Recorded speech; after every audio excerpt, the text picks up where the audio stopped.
snitch. There was a time when I worked in a yellow rag. Wrote articles, did layout. I had to look for all my material from old books and even sometimes meet people, photograph apartments in which the poltergeist allegedly lived. Somehow I was not easy in one small village.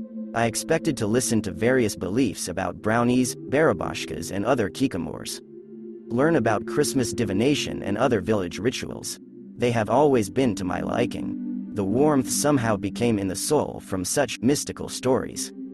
But, as it turned out, they know less about brownies here than city dwellers. They haven't heard about drums and poltergeists, and Goblin and Kikamor are generally considered heroes of Soviet movie fairy tales.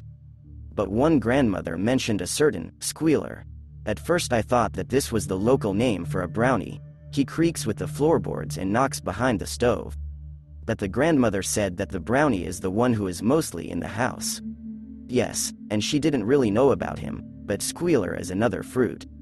Their snitch was a kind of scarecrow for small children, so that they slept under the covers at night and did not wander around the street.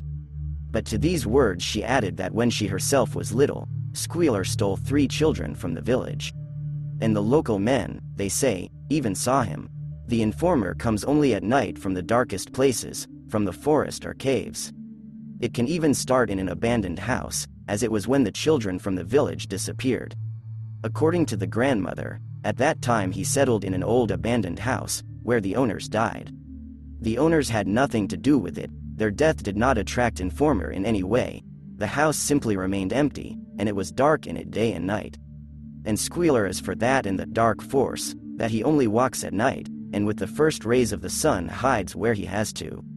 He appears in the form of a hunchbacked dry old man in a black monastic cassock, who either walks on the ground, seating with stumps, or hovering very low above it.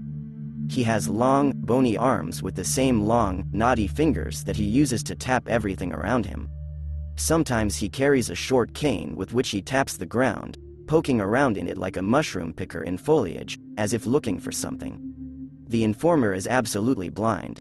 Instead of a face he has a solid beard, long right down to the ground, but alive, it moves by itself, like a tentacle or tongue.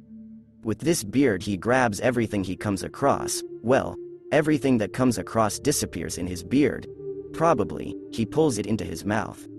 And this beard is tough, like wire. Despite the fact that Squealer is blind, he hears very well. You can't hide from him, because even behind 3 walls he will hear someone's breathing or how the heart beats.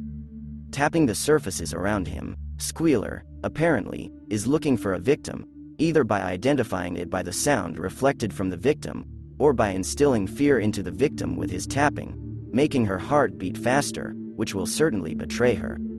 The grandmother said that she did not believe in drums, but if at night you hear knocks on the street, on the door or window, then this is definitely an Squealer who is hungry. In this case, it is better to forget what fear is. After all, a beating heart will definitely betray you to the Squealer. And how he gets to you, you leave it to him, he knows, believe me. At the end of our conversation, she added that she herself did not want to believe in devilry and all sorts of unheard of things there, since she was a communist, but Squealer is more than real.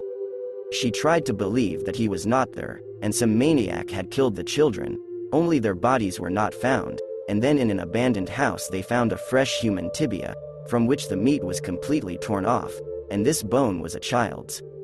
Thank you for your attention. Subscribe to the channel.